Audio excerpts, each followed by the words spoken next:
Bueno, muy buenos días tengan todos, compañeros, doctora. En esta mañana, pues, por parte de las charlas del segmento anterior, vamos a hablar acerca de las técnicas diagnósticas en enfermedades de superficie ocular, la biomicroscopía ultrasónica y el OCT del segmento anterior.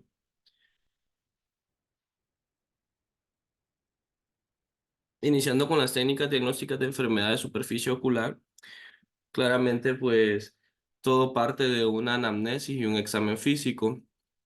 Específicamente orientándonos en la frecuencia del parpadeo, tamaño de la apertura palpebral, si tiene un adecuado cierre del párpado, si existe alguna anomalía, como ser un entropio, un ectopio, una inversión del punto lagrimal, si hay presencia de cicatriz, dermatocalasia o enfermedades inflamatorias.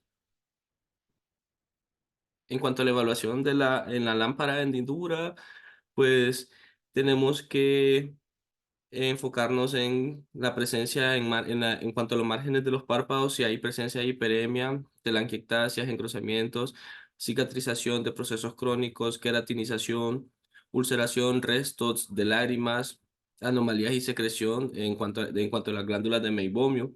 En cuanto a las pestañas, si hay una desviación, si hay alguna malposición o una incrustación de ellas o la presencia de collaretes.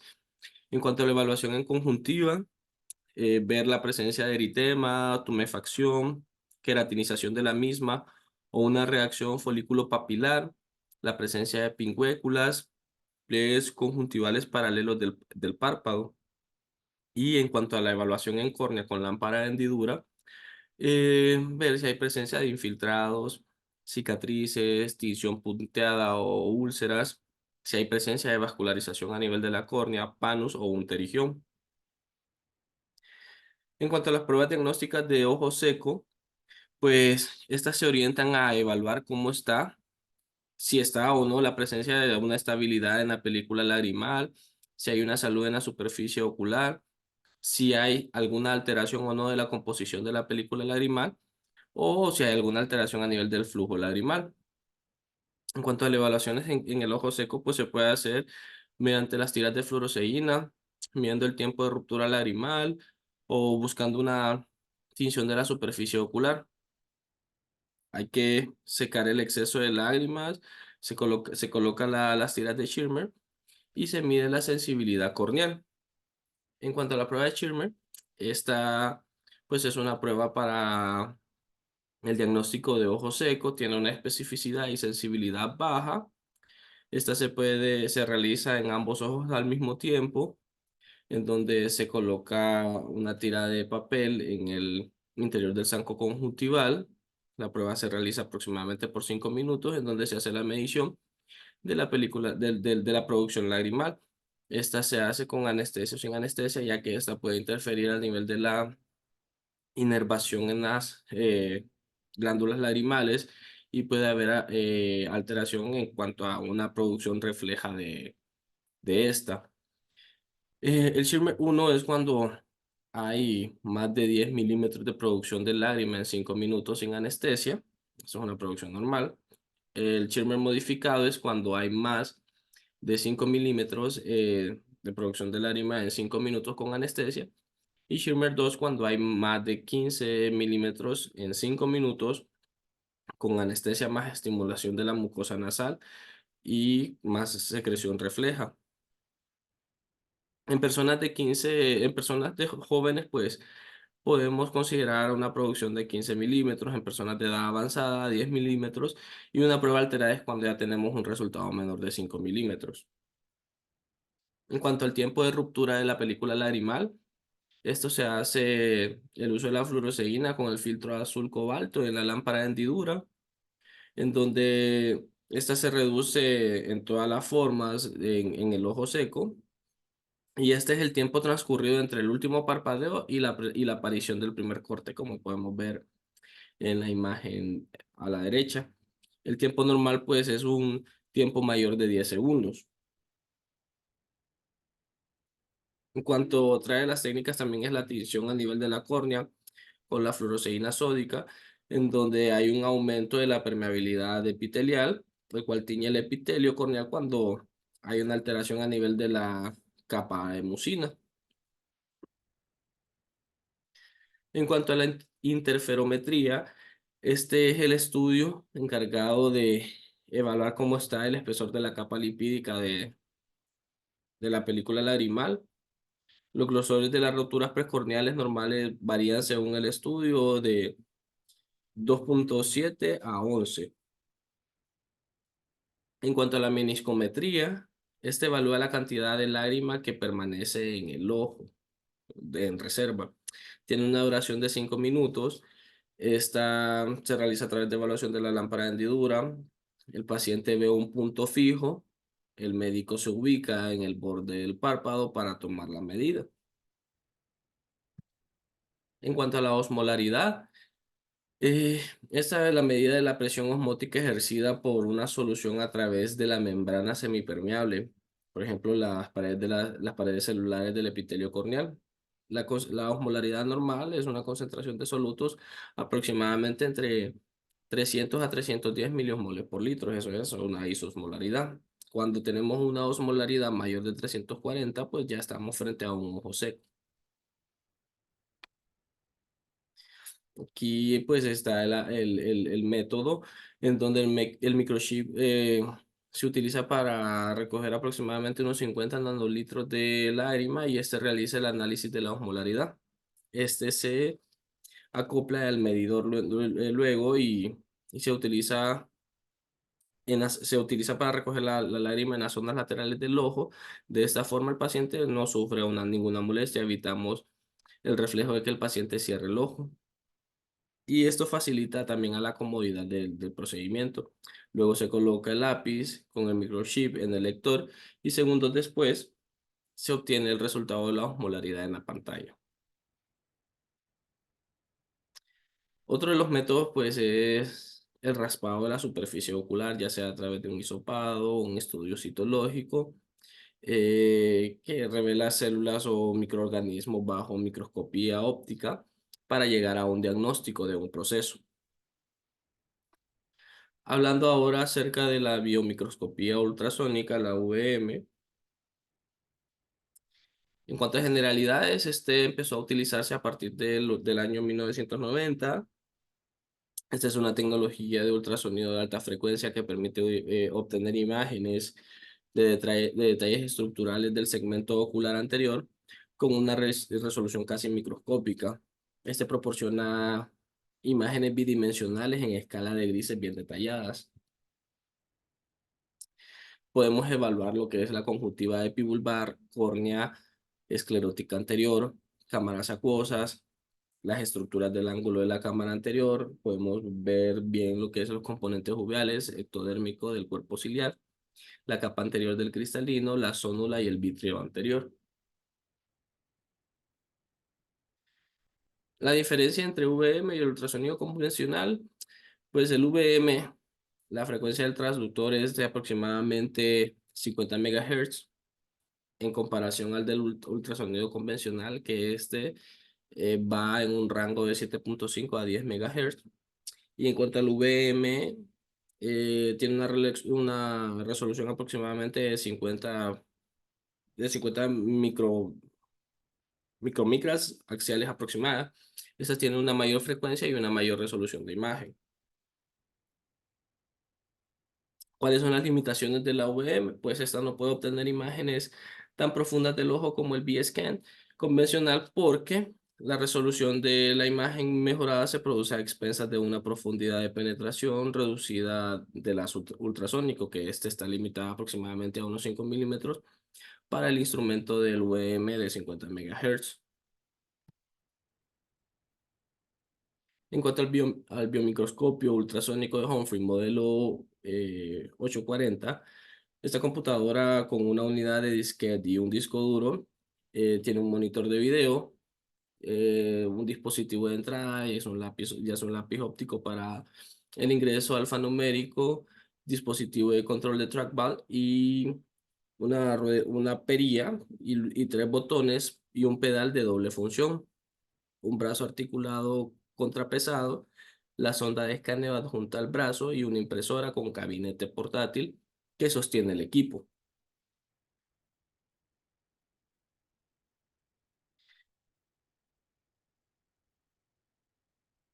En el examen clínico de la UVM, pues este requiere la inserción de un espéculo del párpado en forma de anillo, que cuando está en posición tiene una forma de una cuenca.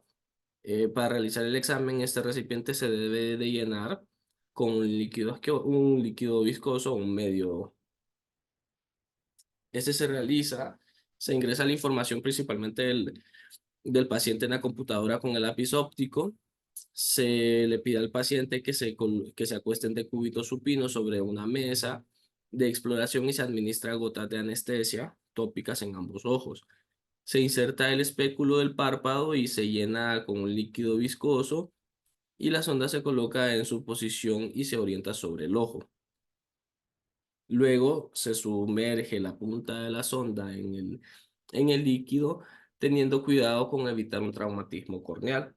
La exploración comienza con imágenes a través de la córnea central y la pupila, continúan luego con cortes orientados radialmente a través de la región limbal en 360 grados, comenzando en el meridiano de las 12 en punto, y concluye con cortes accionales en varios planos o regiones de interés. Cuando se finalice el examen, se retira el espéculo del párpado y se enjuaga con con el líquido viscoso residual del ojo con una solución irrigante estéril. Los cortes biomicroscópicos por ultrasonido a través de la córnea media y la pupila, pues ahí podemos observar lo que es la córnea, la cámara anterior, el cristalino y la zona pupilar del iris. La córnea, pues esta parece tener cuatro capas bien diferenciadas. El epitelio es una de estas, la capa más delgada y relativamente brillada, que lo podemos manifestar como sonoreflectante. Debajo de estas continúa lo que es la membrana de Bowman, que aparece como una línea muy brillante y altamente reflectante.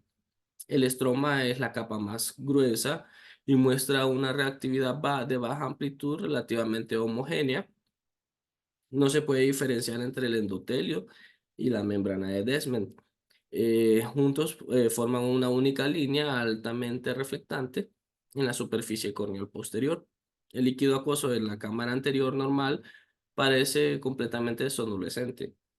La zona pupilar del iris aparece como dos estructuras en forma de dedos que consisten en el estroma relativamente sonulente y un epitelio pigmentario posterior brillante. La cápsula anterior del cristalino aparece como una línea retropupilar brillante y la corteza anterior del cristalino normal aparece casi sonulescente. Aquí podemos ver todo lo que se había detallado anteriormente. En un corte de un VM radial a través del limbo córneo-escleral, podemos ver la transición de la córnea a la esclerótica, eh, las estructuras del ángulo de la cámara anterior, la zona intermedia y periférica del iris, la zona ciliar anterior, la zona ciliar del cuerpo anterior al cuerpo. Podemos observar lo que es el ecuador del cristalino y la zónula en algunos ojos. La unión corneoescleral se ve como una transición abrupta entre el estroma corneal, que es más sonulescente, y la esclerótica, que es más sonoreflectiva. El espolón escleral suele identificarse como la extensión más anterior de las fibras escleróticas profundas en el limbo. El iris parece consistir en un estroma relativamente sonolescente y un epitelio pigmentario altamente reflectante. El plano de la curvatura del iris normal está suavemente curvado hacia adelante. Se puede evaluar el sitio de inserción del iris en relación con el espolón escleral y la cara anterior del cuerpo ciliar. En cuanto a la pars plicata, aparece como proyecciones en forma de dedos, con características acústicas similares a los que encontramos en el estroma del iris. Se visualiza el surco ciliar entre el iris periférico y los procesos ciliares. El ecuador del cristalino aparece como una línea sonoreflectiva, especialmente en la cápsula, y un estroma sonulescente subyacente. En algunos ojos se puede ver filamentos sonulares que se extienden desde los procesos ciliares hasta la región ecuatorial del cristalino. La esclerótica se observa como una estructura altamente reflectante que se puede diferenciar fácilmente de las capas oviales y neuroepitelial subyacente de la pars plana. Este es un corte transversal radial a través del cuerpo ciliar posterior.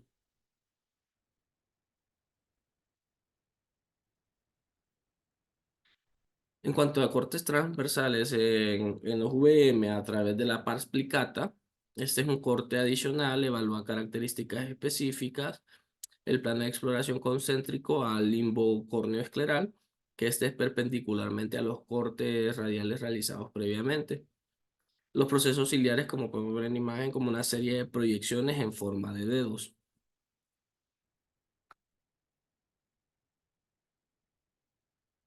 y los podemos observar.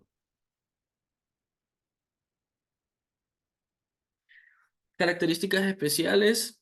Este permite la medición directa de las distancias lineales, ya sea, por ejemplo, el espesor de la córnea, la profundidad de la cámara anterior y el espesor del iris. El curso de medición se coloca en una punta de la imagen y luego se usa la bolsa de seguimiento para arrastrar una línea hasta el segundo punto. La longitud de la línea aparece en la pantalla. También es posible la medición angular directa del ángulo de la cámara anterior en grados y contiene varios modos de brillo y contrastes. Estos son controlados por la bola de seguimiento y la ruedecilla que se pueden utilizar para mejorar detalles estructurales de la imagen. El cursor circular se coloca en la superficie interna de la córnea central y el cursor con el signo más se arrastra hacia la superficie interna de la lente en la mitad de la pupila. La distancia entre estos cursores en milímetros aparece en la pantalla eh, por debajo de la imagen. Como podemos ver aquí, la medición de la profundidad de la cámara anterior mediante VM.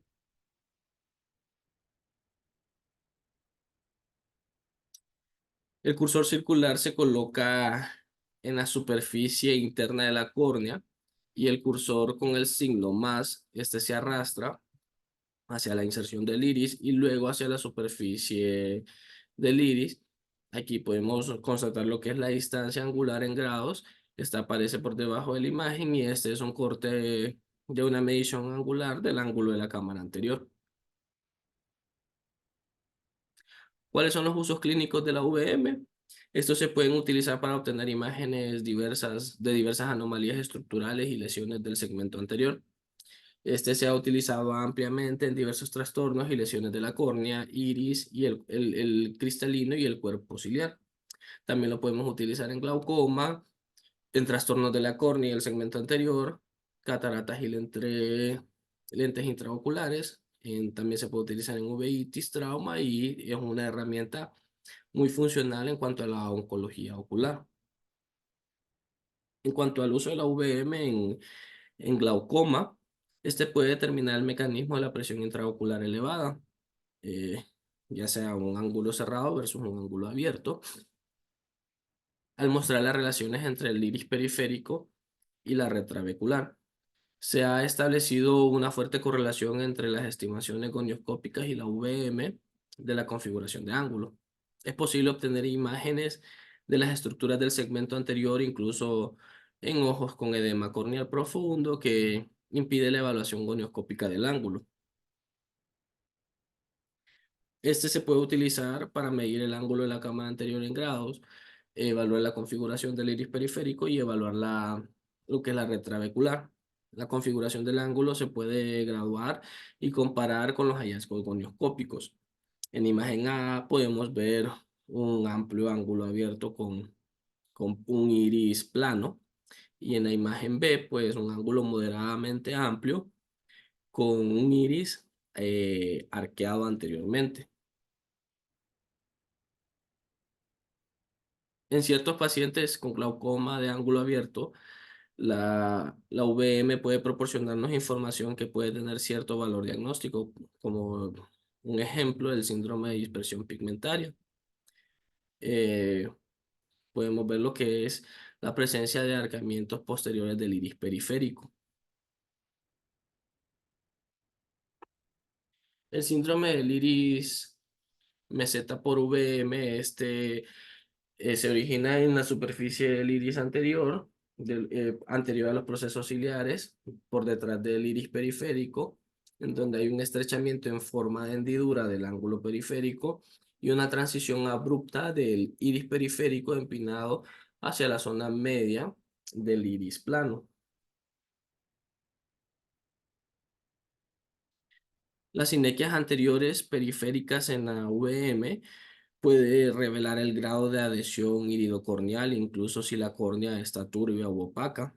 En la imagen C podemos ver sinequias anteriores periféricas amplias con curvaturas posteriores del iris no adherentes. En la imagen D hay una sinequia anterior periférica con hendidura llena de líquido entre el sitio de adhesión iridocorneal y la raíz después de la extracción de la catarata, con implantación del lente intraocular en la cámara posterior. En cuanto a la evaluación en un glaucoma de ángulo estrecho, este muestra lo que es el grado de cierre del ángulo, revela la profundidad de las cámaras anterior y posterior e identifica los procesos patológicos que pueden estar empujando el cristalino y el iris hacia adelante. Puede diferenciarse entre ángulo cerrado primario, que este es un cierre de un ángulo sin patología adicional responsable del desplazamiento anterior del iris y del cristalino, o el cierre de un ángulo secundario debido a procesos como la inflamación del cristalino. En el glaucoma primario de ángulo cerrado, con un desplazamiento anterior del cristalino y del iris en la imagen A, y en la imagen B podemos ver un cierre de ángulo secundario a un cristalino inflamado y con presencia de cataratas. Ya sería un cierre facomorfo. En imagen C podemos ver el cierre del ángulo secundario a desprendimiento de la retina hemorrágico, y en imagen D podemos ver un cierre de ángulo secundario a múltiples quistes periféricos del iris. En cuanto a VM post procedimientos quirúrgicos, este permite ver varios cambios anatómicos, explicar los mecanismos de éxito y fracaso de diversos procesos quirúrgicos. Este puede detectar y evaluar el alcance de las complicaciones postoperatorias. Se puede mostrar una iridotomía, de espesor parcial o total, y si esta está abierta o bloqueada.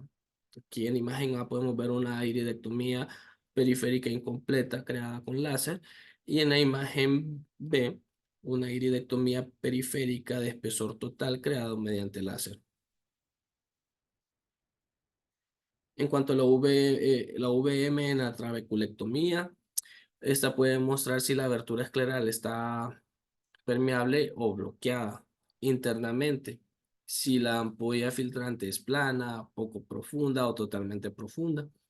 Después de la cirugía de derivación de tubo, la VM puede mostrar la posición de la punta del tubo y si su orificio está abierto o obstruido. En la imagen C podemos ver características posoperatorias de la trabeculectomía, que incluye iridectomía periférica, defecto escleral interno, un colgajo escleral, residual delgado y una ampolla filtrante conjuntiva suprayacente. En la imagen D, eh, hay una derivación de tubo que se proyecta radialmente hacia la cámara anterior.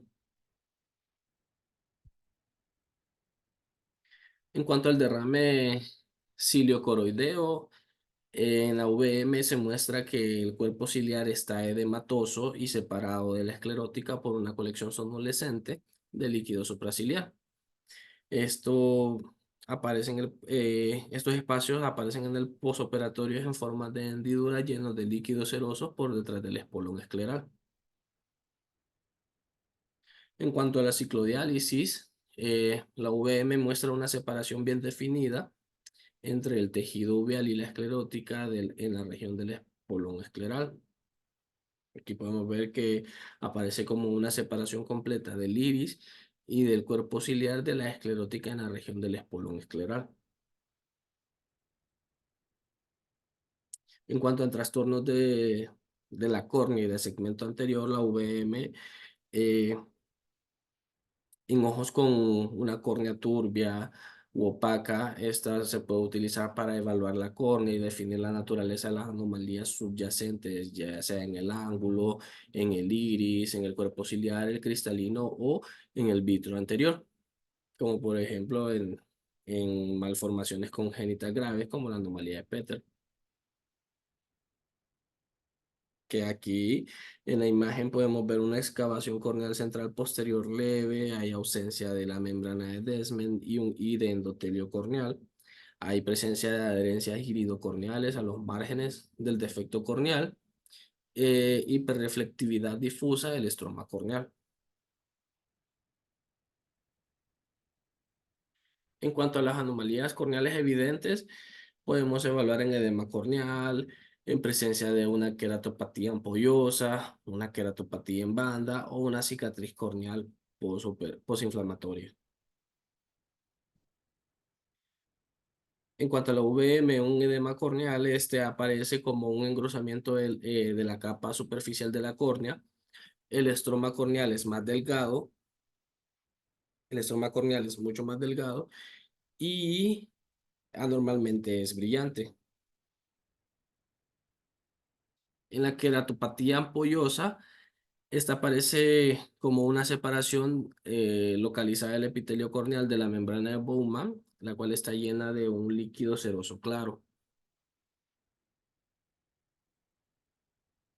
En cuanto al VM en queratopatía en banda, esta aparece como una placa subepitelial densa y brillantemente reflectante de la córnea periférica.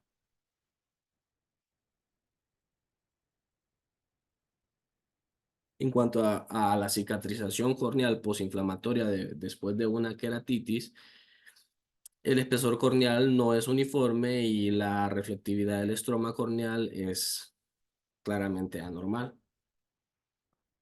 En cuanto a los trastornos de la esclerótica anterior, en una escleritis anterior, ya sea nodular o difusa no necrotizante o difusa necrotizante, en cuanto a la nodular aparece como un engrosamiento localizado y una reflectividad alterada de la esclerótica inflamada. En la difusa no necrotizante muestra un engrosamiento pronunciado que este es generalizado de la esclerótica en la región afectada. Y en la necrotizante, pues esta puede mostrar el gasamiento de la esclerótica dañada. Y en cuanto a las placas hialinas esclerales, estas son placas altamente sonoreflectantes ubicadas justo anterior a la inserción del músculo recto medial o lateral. La lesión tiene márgenes bien definidas y es tan sonoreflectante que ensombrece las capas subyacentes de las paredes del ojo. En imagen A, pues vemos una escleritis anterior nodular, que esta aparece como un engrosamiento fusiforme de la esclerótica limbal. Hay laminillas aparentes de reflectividad heterogénea dentro de la región del engrosamiento. En la imagen B podemos ver una escleritis anterior difusa, que esta aparece como un engrosamiento escleral no focal en la región de la inflamación. Y en la imagen C ya podemos constatar un adelgazamiento escleral posterior a una escleritis anterior necrotizante, donde ya se pueden hasta llegar a observar las células vítreas subyacentes. En la imagen D aparece como una placa densa. En cuanto a la placa hialina escleral, esta aparece como una placa densa e hiperreflectante a varios milímetros del limbo horizontal.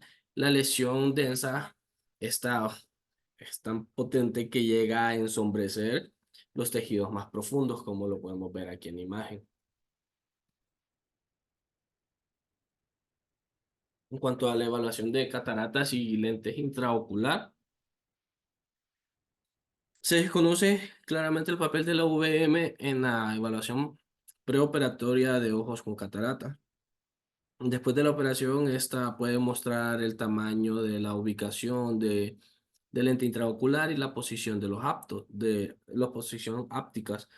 Un lío en cámara posterior aparece en la UVM como una placa altamente reflectante, que este es correspondiente al lente óptico, en el plano retropupilar con artefactos reverbación detrás. Un lente en la cámara anterior aparece como una placa sonoreflectante ubicada anterior al plano pupilar. Aquí podemos ver dos imágenes. En la imagen A, un lente en la cámara anterior.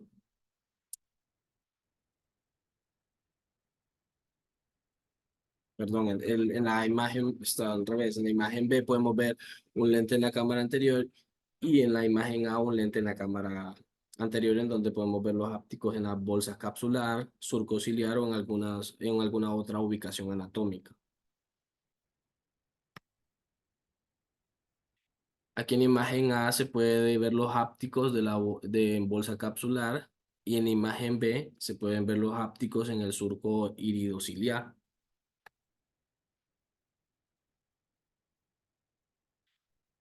En cuanto a la VM en complicaciones posoperatorias de cataratas, en esta pues, se puede ver una adhesión capsular a la zónula media del iris. Podemos constatar también la presencia de IPEMAS posoperatorios. El coágulo pues este aparece un poco más denso en el líquido de las células con células sanguíneas suspendidas. En imagen C podemos ver el decapado de la membrana de Desmond y en la imagen D se puede ver la presencia de la herida abierta. En cuanto a la VM en uveitis, aquí en imagen A podemos ver células inflamatorias suspendidas en el humor acuoso de la cámara anterior.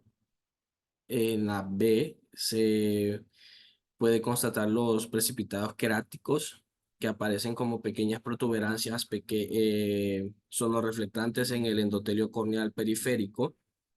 En la imagen C, pues ya podemos ver la presencia de un hipopio que esta es una masa de células inflamatorias llenas en el ángulo de la cámara anterior e inferior y las células dispersas están suspendidas en el líquido acuoso de la cámara anterior en la parte central.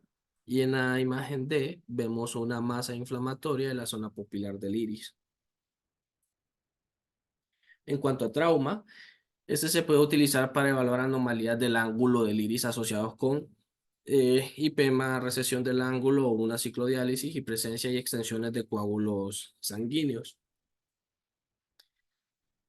Aquí en imagen A se puede ver la resección del ángulo con IPEMA traumático después de un traumatismo cerrado. En la imagen B, se puede ver la presencia de cuerpos extraños intracorneales, en donde son como fragmentos de espinas de rosa. No se refería la bibliografía, que se pueden observar células inflamatorias en el humor acuoso adyacente. Y en la imagen C, ya la presencia de un cuerpo extraño intraocular, específicamente el fragmento de vidrio en el ángulo inferior.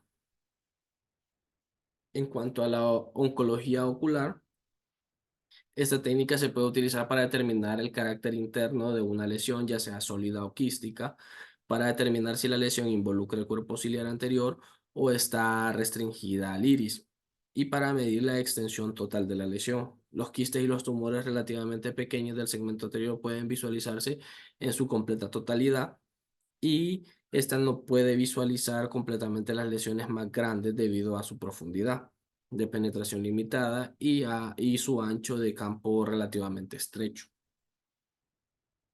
Las lesiones quísticas del iris del cuerpo ciliar pueden ser de cuatro tipos, ya sean quistes neuroepiteliales primarios, quistes epiteliales escamosos estratificados, quistes neuroepiteliales asociados a tumores sólidos y cavidades intratumorales. En esta imagen, pues, son la presencia de quistes neuroepiteliales primario de la zona media del iris, que esta consiste en una cavidad sonolescente central rodeada de una pared delgada de células neuroepiteliales altamente reflectantes. Aquí podemos ver en la superficie posterior del iris el surco iriociclar y la cara interna del cuerpo ciliar a menudo son modificables. Consiste en una cavidad sonolescente. En cuanto a los quistes epiteliales escamosos estratificados, Son casi exclusivamente unilaterales y unifocales. Tienen paredes más gruesas que los quistes neuroepiteliales primarios y generalmente contienen partículas intracavitarias prominentes, que es de células epiteliales descamadas. Casi todos los quistes afectan el iris periférico y la región del ángulo. Estos quistes suelen ser secundarios a una cirugía ocular previa o a una laceración en la que se implantaron células epiteliales conjuntivales en el estroma del iris. En imagen A podemos ver quiste de implantación de la pared gruesa del epitelio escamoso estratificado que reemplaza al iris normal y hay una presencia de partículas intracavitarias.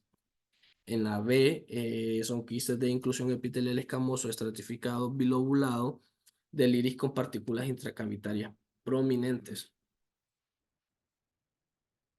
En cuanto a los quistes neuroepiteliales secundarios, estos aparecen con bastante frecuencia en asociación con tumores sólidos dentro del iris o del cuerpo ciliar.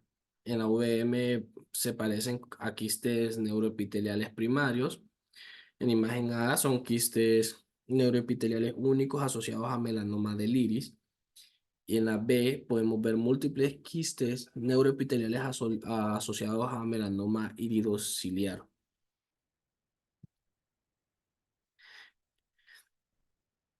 La cavitación dentro de un melanoma iridociliar, este es completamente sonulescente y el tejido tumoral adyacente a la cavidad tiene una reflectividad similar a las otras áreas del tumor.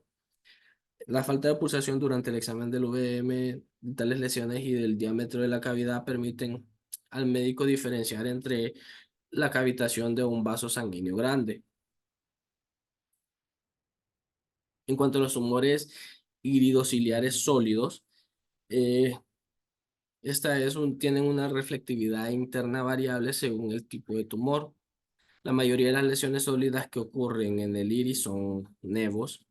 Los nevos benignos del iris y del cuerpo ciliar suelen aparecer en la biomicroscopía como lesiones hiporreflectantes relativamente pequeñas, que reemplazan localmente una parte o la totalidad del estroma oveal subyacente. Estas lesiones por lo general no destruyen el neuroepitelio subyacente del iris o del cuerpo ciliar, no se extienden intraescleralmente y no tienen vasos sanguíneos intralesionales prominentes. Aquí en imagen A podemos ver un nevo superficial, donde podemos ver una capa hiperreflectante del iris y el estroma del iris es más onulescente.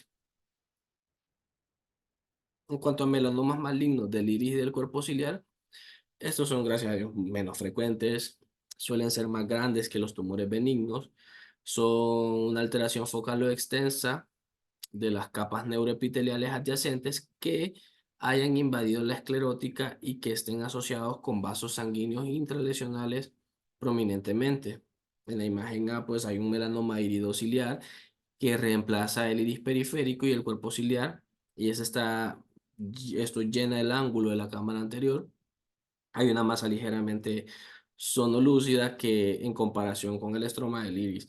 En la imagen B hay un melanoma iridociliar de mayor tamaño, en donde el iris parece estar sumergido del lado de la masa.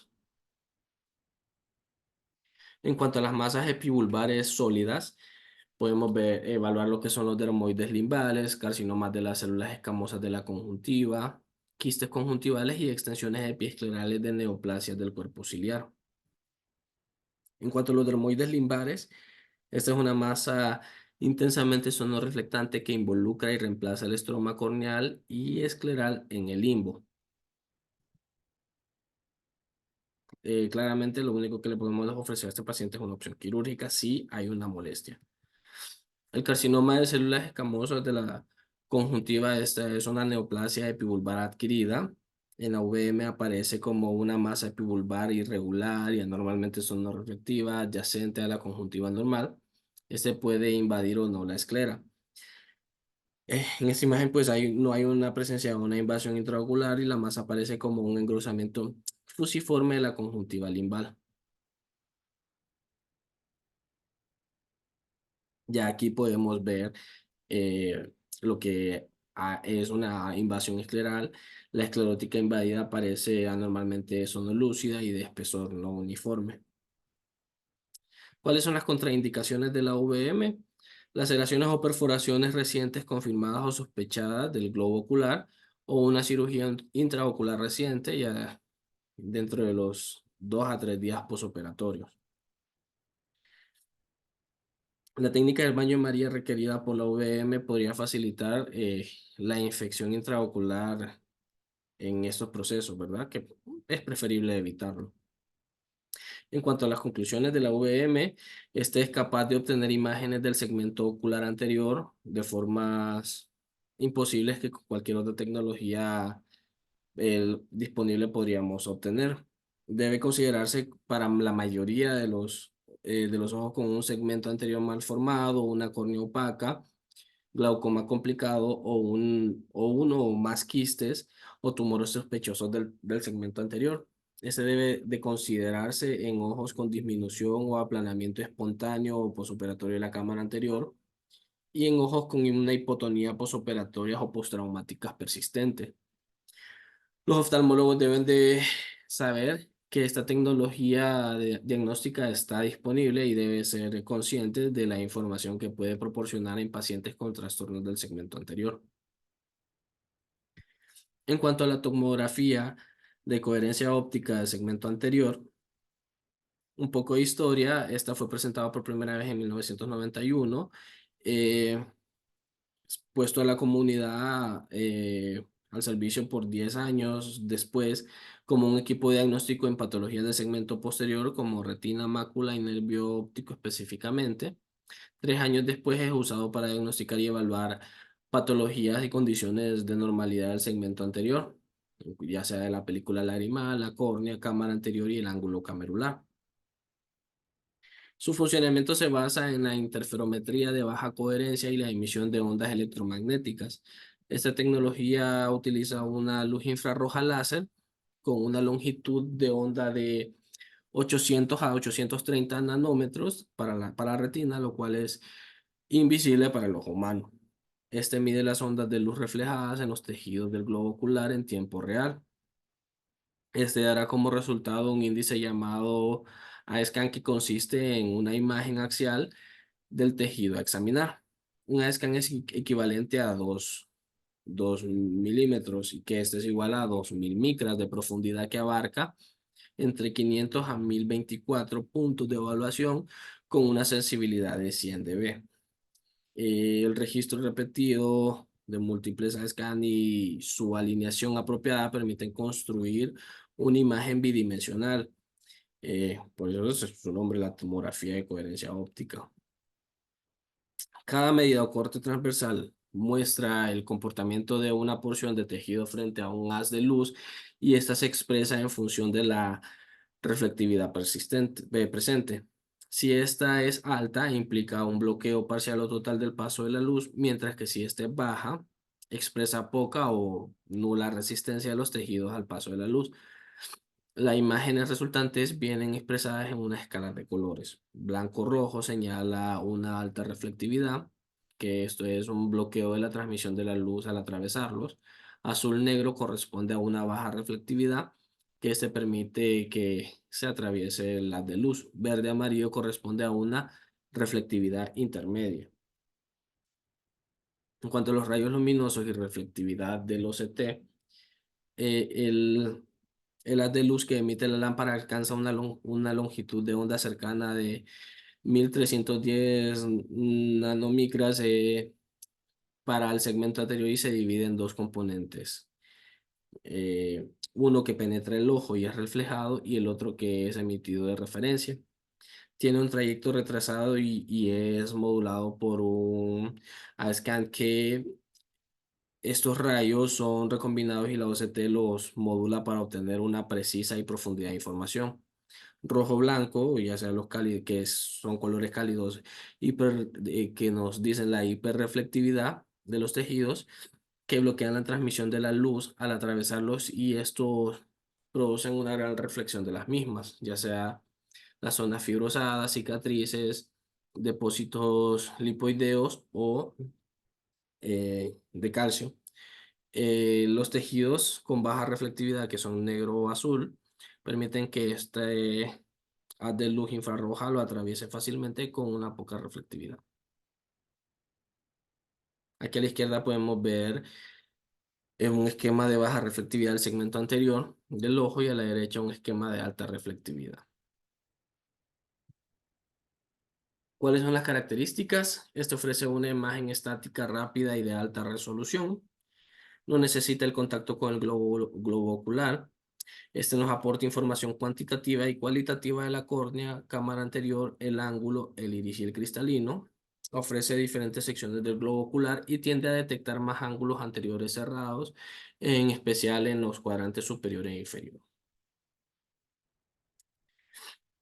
En cuanto a este tipo de tomografía, tiene una función dual, ya sea una función anterior y posterior. Puede tomar las imágenes del segmento anterior. Se debe colocar una lente compensador en el ocular del equipo, que son aproximadamente de una potencia de por 100.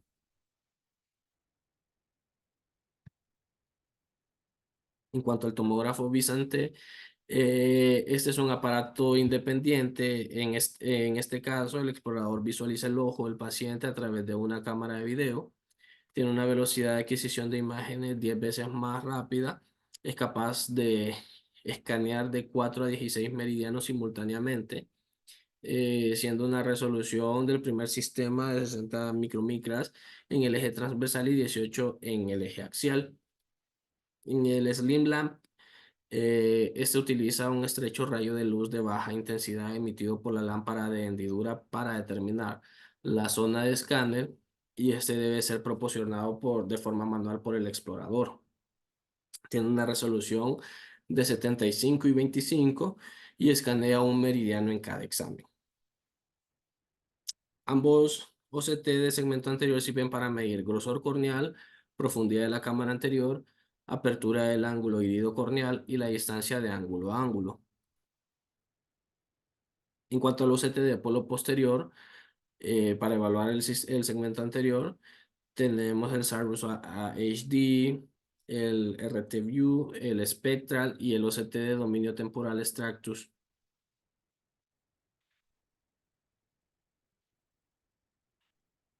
En cuanto al Cyrus, este es muy utilizado para evaluar la retina, analiza imágenes de dominio espectral del segmento anterior, tiene un software que permite la exploración con un protocolo tipo cubo, con una serie de 128 barridos lineales horizontales. Este tiene una limitación importante frente al Visante, que es solamente puede obtener imágenes de una zona angular en cada toma, mientras que el Visante puede mostrar cortes seccionales de limbo a limbo completo. Si no se dispone de esta versión, también es posible obtener imágenes del segmento anterior con este OCT, anteponiendo una lente de 60 dioptrías delante del lente estándar del aparato. Aquí podemos ver los tipos de OCT en la actualidad. El eView es el cual será el punto de referencia para el análisis, diagnóstico y el pronóstico de patologías de la película lagrimal, córnea, cámara anterior y el ángulo camerular. En cuanto al CASIA, tiene un dominio espectral, presenta mejoras sobre los dos anteriores aparatos, tiene un aumento en la velocidad de adquisición de imágenes de aproximadamente 30.000, lo que lo que minimiza artefactos por movimientos oculares durante la prueba y una mayor resolución de imágenes. Solo existen comercializados los dos tipos específicos, que son el Visante y el Slim Cam para cámara anterior.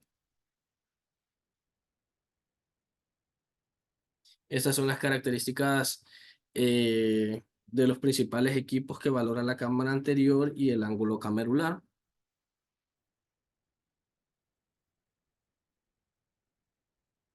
Aquí podemos ver la medida de la córnea anterior entre la cara posterior de la córnea y la cara anterior del cristalino.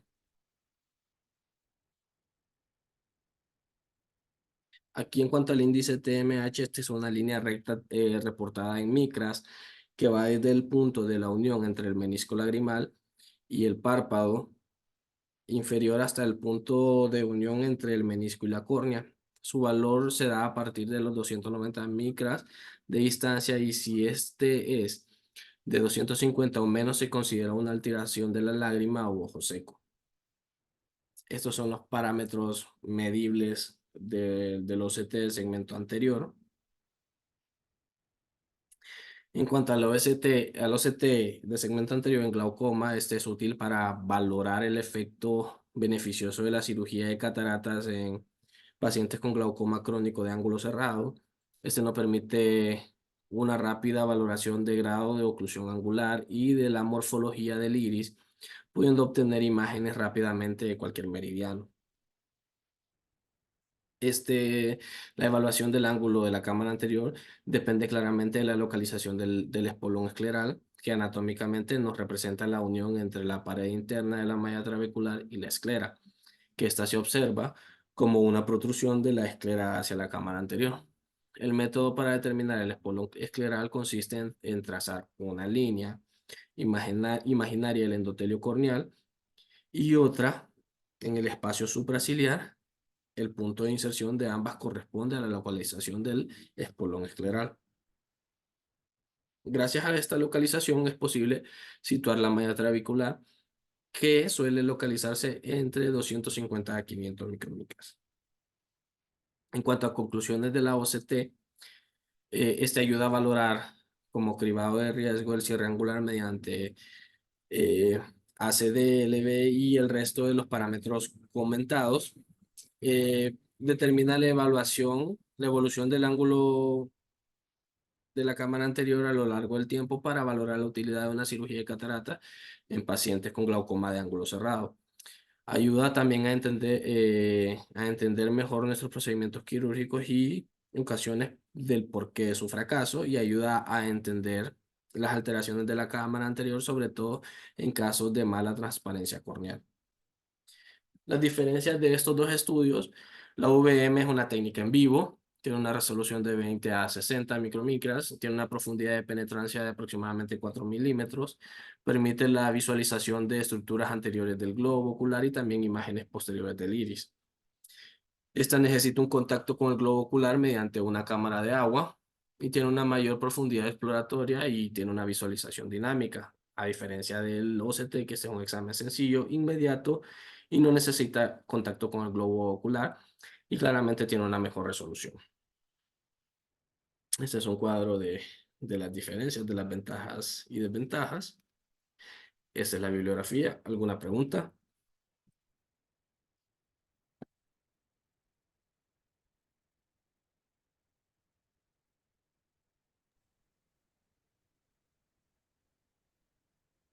Creo que está súper tu clase, creo que está, ¿me escuchan? Sí. Sí, Está súper la clase, creo que completa lo que uno necesita realmente de estos dos estudios, ¿verdad? Que prácticamente lo que hacen es pues, ver el segmento anterior, ¿verdad? Simplemente importante saber que pues se requiere contacto y el otro no, ¿verdad? Entonces, dependiendo de, de de la enfermedad que queremos ver o qué es lo que queremos hacer con los diferentes con las diferentes técnicas o equipos, ¿verdad? Es el que vamos a utilizar, porque por ejemplo el VM, o sea, viendo, ¿verdad? Que el VM puede ver incluso hasta el cristalino, cosa que no hace el OCT del segmento anterior. El OCT solo ve estructuras superficiales, obviamente con alta resolución, pero pues solo las que son superficiales, ¿verdad? Ya incluso ahí donde mencionabas la diferencia, ¿verdad? El VM pues tiene una eh, mayor profundidad, entonces incluso, por ejemplo, podemos ver estructuras que están detrás del iris, por ejemplo, las cataratas. En el caso de, digamos, cirugías de cataratas, que no es usualmente utilizado para estos casos, pero pues si tenemos el equipo, pues hay que darle provecho, ¿verdad? Entonces, el equipo que no es barato, pero pues te da todo, o sea, desde la córnea, el espesor corneal, la cámara anterior, el iris, estructuras que pueden estar mal dirigidas o eh, incluso de cristalino, pues, o sea, si tienes alguna duda después de tu cirugía de cataratas, si el lente está bien puesto, o incluso, diga, antes de la cirugía, como, qué tan grande está el cristalino. No es algo que se da como que se hay que hacerlo, ¿verdad? No, no es como de rutina, pero pues si tenés el equipo y tenés dudas, pues dale viaje y se puede hacer, ¿verdad? Súper. Entonces, todo depende de que en la clínica, ¿verdad? La elección entre ambas va a depender de la patología que queremos estudiar y la que sea más adecuada y pues depende de que tengamos el acceso al equipo, ¿verdad? Porque pues, no todos lo tienen, pero pues si llegan a tener la oportunidad de tener uno, pues súper, ¿verdad? Recordar también que pues parte de esto y también depende de de cuál vamos a usar, depende de la córnea, y si hay opacidad, por ejemplo, el VM sí puede ver, penetrar, ¿verdad? Cuando hay opacidad corneal, por ejemplo, cosa que el OCT no hace, ¿verdad? Entonces, este es solo por medios transparentes. Entonces, esas son las cosas que hay que ir viendo para ver cuál es el que vamos a utilizar. Entonces, si hay opacidad, utilizamos VM. Si no, pues el OCT, ¿verdad? Y si solo queremos ver algo anterior, superficial, pues el OCT. Entonces, todo eso depende, ¿verdad? Y si no queremos también hacerle daño a la córnea, erosión, porque pues el VM utilizamos el aparatito este, ¿verdad? Para el dispositivo para con el medio del líquido y pues eso también es parte de algo que podemos ocasionar en la córnea, ¿verdad? Mientras que el OCT pues no requiere contacto, entonces todo eso es lo que hay que ir viendo, ¿verdad? Con la práctica iban a ir viendo cuál es el ideal para lo que quieren tratar o diagnosticar, ¿verdad? Eso es lo que les puedo decir sobre eso. Qué bonita la clase. Sí, muchas gracias. Muchas gracias, Bueno, doctor. que tengan feliz día.